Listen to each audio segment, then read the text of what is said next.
World-renowned artist and activist Zanele Muholi continues to elevate the lives, adversities, challenges faced by lesbians and trans women through her documented black and white photographic exhibition.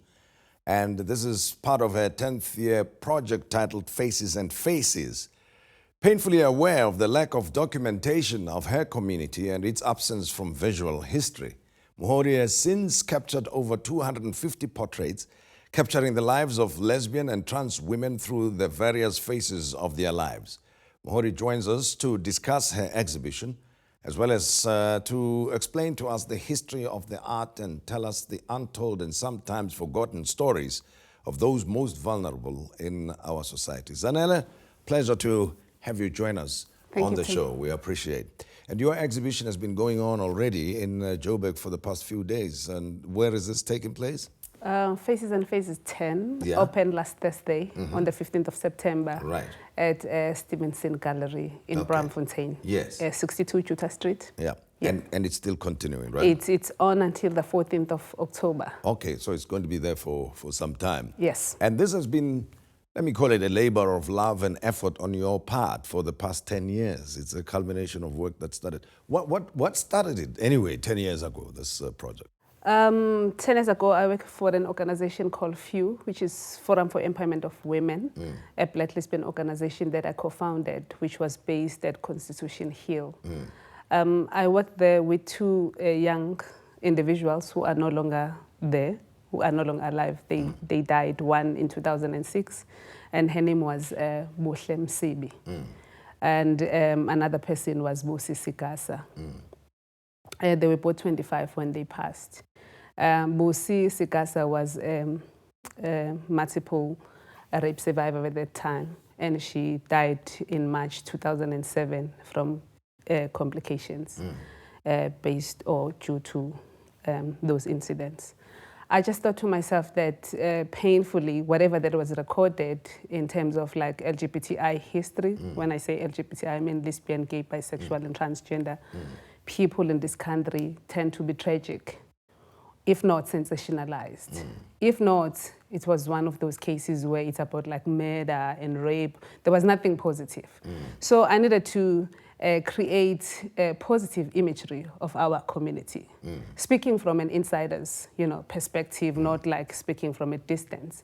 So I couldn't distance myself from the realities of being within that space.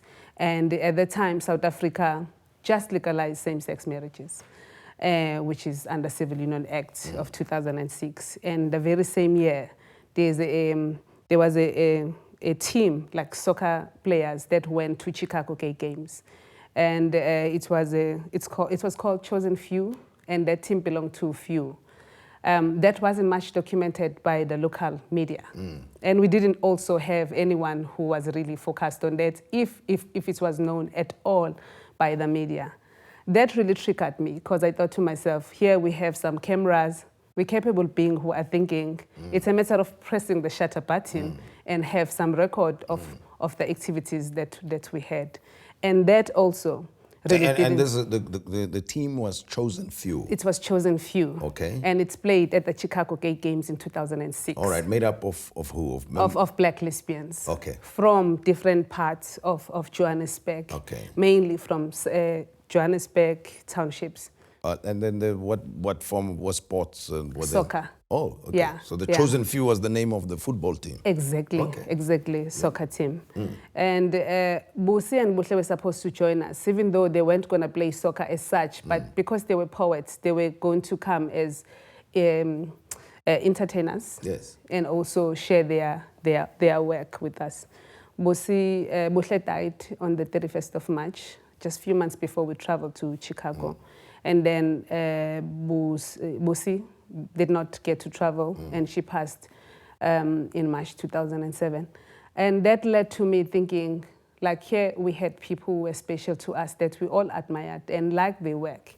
And we didn't have, images that spoke to us that will lead to having these young individuals always be remembered, So that's just one bit of the Of the project. way how it got to be started. yeah, So over the years, then the 10 years, what sort of images have you been collecting? Have you been looking out for specific things in order to diversify the portfolio, as it were, and give it more color and depth?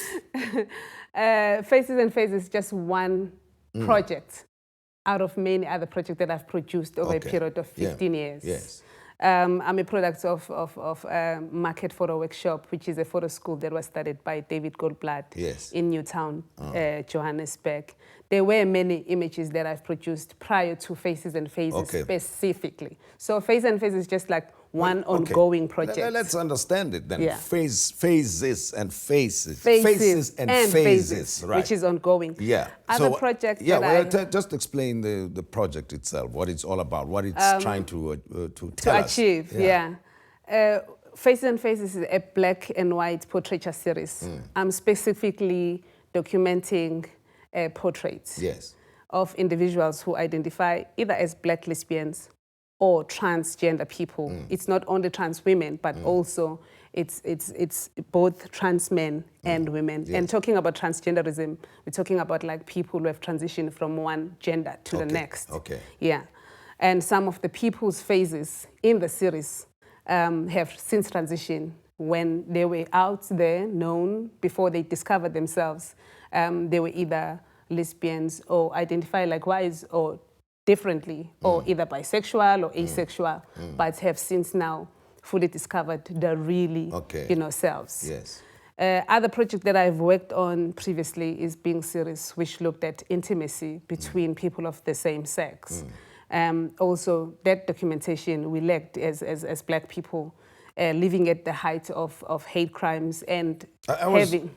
Sorry, I'm just, I'm interrupting you to ask that question that, you've got this exhibition and there is a lived experience, which is you understand it together with members of the community that you are part of.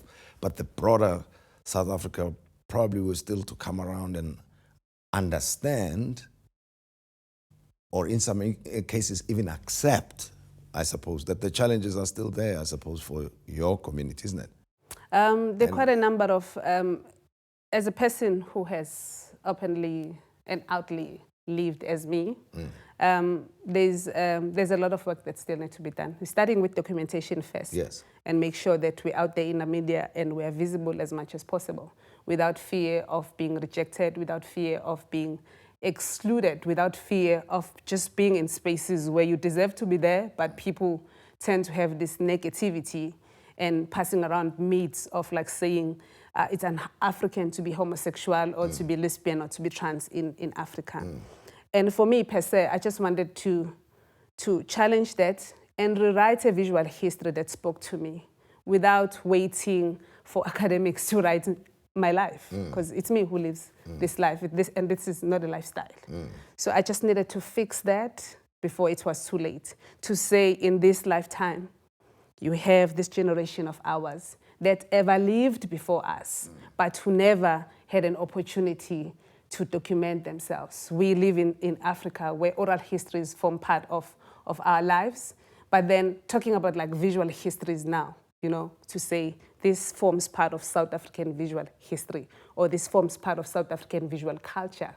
That has not been, common, because either people are scared or the media tend to sensationalize the whole thing because they want to sell the media or the newspapers.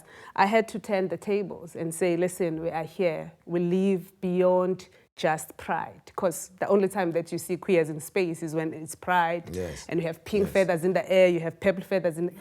We are beyond that. That's just me saying. Whoever wants to be out at pride, it's okay with them, but I'm just saying, I live and work here. I pay taxes maybe once a year. Some they pay monthly. And it means that documentation that you're not on the periphery, but you're very much part of the so much part of the society, so much part of a democracy that is 22 years this year, so much part of the 60 years of women, regardless of who defines herself or identify as women. To me, doesn't matter, as long as that person says to you, I am a woman. What's in between the legs shouldn't bother any person. So that's how I wanted to change, Sure. you know. Now, let's go back where we started because the exhibition is still on and there are people who still want to attend and go and see Faces and Phases. I must get it right. Where is this taking place? So we got the details. Faces and Phases is at Stevenson Gallery, Yeah. which is in Braamfontein, Johannesburg, at number 62 Jutta Street. Much appreciated. Cool. And thank you very much for having been our guests, and we appreciate and everything of the best with the exhibition. Cool. And also for raising the issues as sharply as you have. Cool. All right, would like to get feedback from you. Please write to us tonight at modise.tv and share your thoughts with us. And those who have visited the exhibition, please again share your thoughts with us. And you can comment on this topic on Twitter at Tim Modise.